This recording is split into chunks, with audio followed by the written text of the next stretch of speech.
All right, welcome back, everybody. This is a look at the political changes in the 1920s. So think of this as the 1920s more so as like the aftermath of World War I. Where does America go? The presidential candidate who won in 1920 ran on a platform of a return to normalcy. So return of a pre-World War I America, right? Think about what things were normal pre-World War I in America, right? Politically, economically, socially, right? There's a lot of different areas. The last video, we looked at the social changes and what that really meant for the United States as there's an attempt to turn back the clock, but there's still an overwhelming wave of change that has occurred. So it's the conflict of those two things when those two forces meet. Today, we're going to be focusing really solely on the political aspects. So you'll see the way in America is continually grow as a world power. What does our relation look like as we pull more isolationist? A lot of similarities and differences about what America's role in the world should be, right? That's kind of that continuity and change over time. Has it changed? You'll also see really this is the post-World War I America. What does this do to trends we're seeing of immigrants fleeing Europe after warfare? Also, what we've already seen is how the post-World War I world affects America socially, but now we're going to see where all of those things merge into the political landscape. What you're going to see in the 1920s is a dominance by Republicans. There will only be Republican presidents in the 1920s. So our real focus is to what extent did this Republican dominance in the 1920s show a change from the Gilded Age, right? Think period 6, and progressive politics, beginning of period 7. So looking at how things have changed over time. So when we look at what was America like politically pre the 1920s, pre the progressive age, the question we have to ask in our head is, will this be a return to laissez-faire? Will this be a return to a hands-off government, not a progressive government getting hyper-involved, a hands-off one? And in the 1920s, it was completely dominated, not just in the White House, but also in Congress. You're going to see a massive Republican control. There will be very limited progressive reforms. You will see, once again, a close relationship between businesses and the government, similar to period 6 in the Gilded Age. There is going to be a foreign policy that is put forth that's based on economic investment in the U.S. businesses in the world. So think akin to some of the imperialistic mindset. So it's evolved slightly. It's not purely isolationist, but it's only for economic benefit. So business is back in the forefront. The first president we're going to see is Warren Harding. He wins the 1920 election. His campaign promises a return to normalcy, and his presidency is largely kind of remembered for today of two things. One, massive corruption, bribery due to prohibition. Remember, the 18th Amendment has outlawed alcohol, and so there was a lot of backdoor bribery happening that is related to prohibition to circumvent conviction. There is theft of money in the Veterans Administration, so especially post-World War I. There's a lot of people that are anti-war, but especially those that did fight in the war are feeling as if their money was taken from them. And there is something known as the Teapot Dome scandal, one of the biggest scandals in U.S. history. Basically, Teddy Roosevelt had set aside a bunch of oil fields out west in Wyoming and California for the Navy, and one of Harding's cabinet members accepted a $400,000 bribe to, quote-unquote, lease oil reserves to businesses, selling off government land for the U.S. Armed Forces to private businesses. Right, so that's issue number one. And then number two, there is a hardcore cutback on government spending. So again, trying to decrease the role of the federal government in a post-World War I world. You see more protective tariffs, trying to get Americans to buy American goods, which is going to hurt European countries trying to recover after the war because Americans are not buying European goods. And there's going to be a reduction on income taxes in the United States. But again, this is going to be ways to try to shut down on the U.S.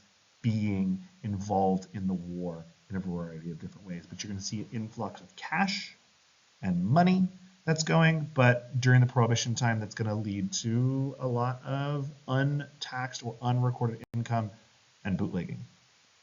So again, this Teapot Dome scandal occurs out west, but the point is, in the first administration we see in the 1920s, you are going to see this scandal kind of run through this presidency. The second president we're going to see is when Harding dies 3 years into his presidency and Calvin Coolidge takes over. He then eventually wins his own presidency in 1924 before he does not run again. Coolidge is known as a silent Cal. He's known as being very honest. He's got integrity, but he didn't do much. He didn't say much. And so he kind of fades background into obscurity. He's got all these various quotes from him and about him, from him. 4/5 of the world's troubles and life would disappear if we would just sit down and be still. So again, laissez-faire, sit back, do not intervene, let things work out. And then secondly, there's a funny quote, Coolidge aspired to become the least president the country has ever had. He attained his desire, not taking an active hands-on role. And so Coolidge kind of continued Harding's policies of lowered government spending and income taxes and trying to limit congressional legislation, lowering the hand of the government in the Americans' lives. He wins re-election in 1924. You still see the Progressive Party kicking around, but notice this harsh division in the United States, still a North and South divide post-Civil War. We still see some remnants there, but very, very red all the way across the board. We're not seeing any changes here. And so as reductions keep getting cut down, right, on taxes, sure, people have a lot of money, but a lot of that's going to go unregulated, which is going to lead to our big economic collapse known as the Great Depression. Now, while we've talked about Republicans dominating the government, the Democrats are largely not in the picture because they're so split and divided. You have differences between the needs and the focuses of rural Democrats and urban Democrats. A lot of the rural Democrats down the South and the West are still in favor of prohibition. A lot of these traditional Protestant values are really putting at the forefront of a lot of these Democrats in these regions. In addition, down south, the Klan, the KKK, is largely still influential in how politics are being run down there. Yes, the Reconstruction period ended in 1877, but that doesn't mean that America was truly Reconstruction pulled back together. The federal government and the Republicans had finally pulled out of the South, and the South is left to work as it was. The urban Democrats are largely populated by immigrants, especially sometimes Catholic immigrants like those from Ireland or those from certain parts of Italy, and that creates tensions and differences between the Protestants of the rural Democratic Party. And there's no better example to demonstrate how especially divided the Democrats were than if you look at the 1924 presidential nomination. Neither urban Democrats nor rural Democrats could get a single candidate who could win a majority of the nominating votes to find a single candidate to push behind. They had to pick a third candidate who was a compromise between the two that neither groups of Democrats particularly enjoyed or wanted, nor did it appeal to be appeasing to any Republican voters who would be flipped, and the Democrats looked increasingly divided and unorganized. So when you look at the actual results, right, we see that Coolidge wins by a landslide, but notice a couple things. Look at La Follette, who only wins Wisconsin electorally, but he wins almost 5 million popular votes. That's a massive amount. If you combine these two together, yes, Coolidge still has more, but that creates a very different race than having one Republican and two Democrats. The progressives are under the Democratic wing, being split. So much so that Davis receives the least amount of popular votes by a Democrat in the entire 1900s, how unpopular he is. It's not going to happen until 1932 when there's a charismatic singular leader to pull people together under FDR that the Democrats swing back into power. Woodrow Wilson is more of an anomaly than he is more of the rule at that time when he is elected. And again, remember, Woodrow Wilson 1912 is elected when there's a split in the Republican Party with the Bull Moose Party. So we see a lot of mirroring here not long in the future. Again, there's not a lot of change here. The Democrats are still divided by 1928, and the Republicans nominate Herbert Hoover, who is now really only known for the Great Depression and his failures to handle things.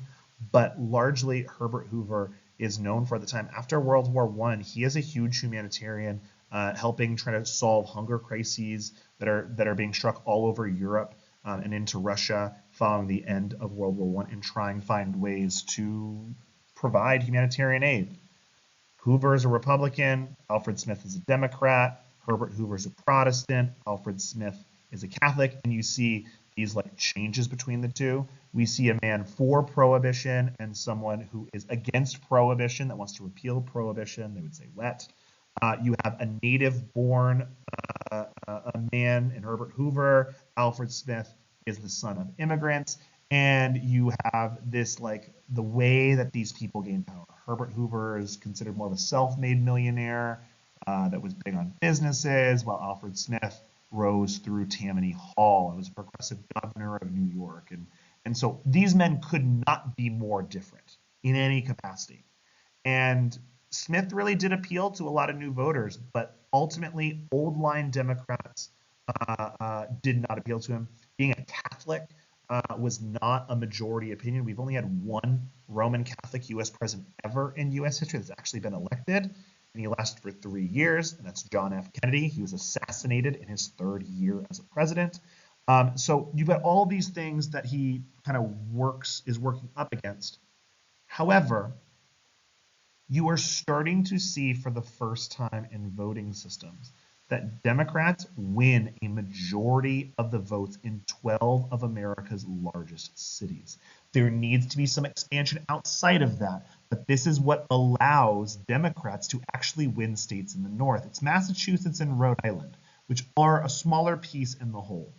But look how widely swung the Republican dominance is. But it's not a landslide like it was last time. Now there's 15 million votes for the Democratic candidate to 21 million for the Republican, but we're starting to see a little bit of a mobilization that will pay off in our next lesson. So here's what you got to know about Hoover before we pack it up for the day. He was the most effective of the Republican presidents in the 1920s. That's not saying much, but it's a true statement. He was big on free enterprise, laissez-faire economics. He wanted to strengthen U.S. trade by working together with businesses and the government rather than leaving them alone. So he wants to take a more active role in supporting businesses. So is this similar to laissez-faire economics? Sure, similar, but it's not the same. Laissez-faire would be doing nothing. This is pro-business, right? This is a close relationship. This is not accidental and hands-off. This is much more active. And so you're going to see doubling the size of the U.S. government, the U.S. bureaucracy, agencies, officials, right? Housing bureaus to oversee the creation of bureaus to oversee housing, transportation, mining, things that are going to, in their mind, facilitate business. So this short video really comes down to two things, the old and the new.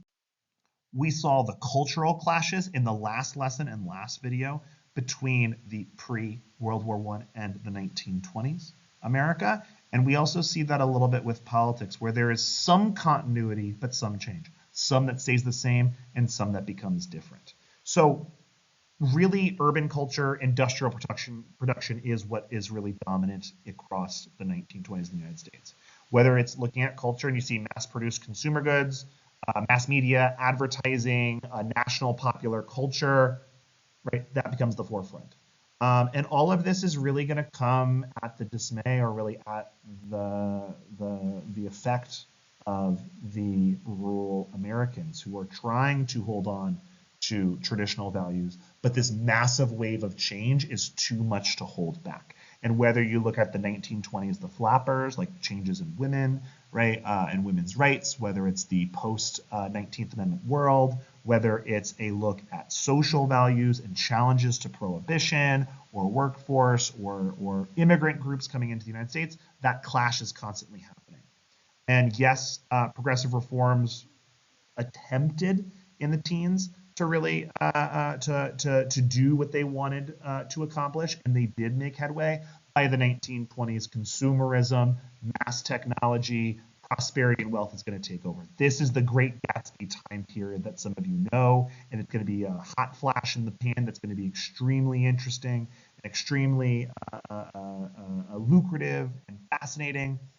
But right around the corner in the 1930s is going to be the biggest global economic disaster we have ever seen. And the Great Depression is going to radically change everything we do. Stay tuned for the next one, folks. Happy studying.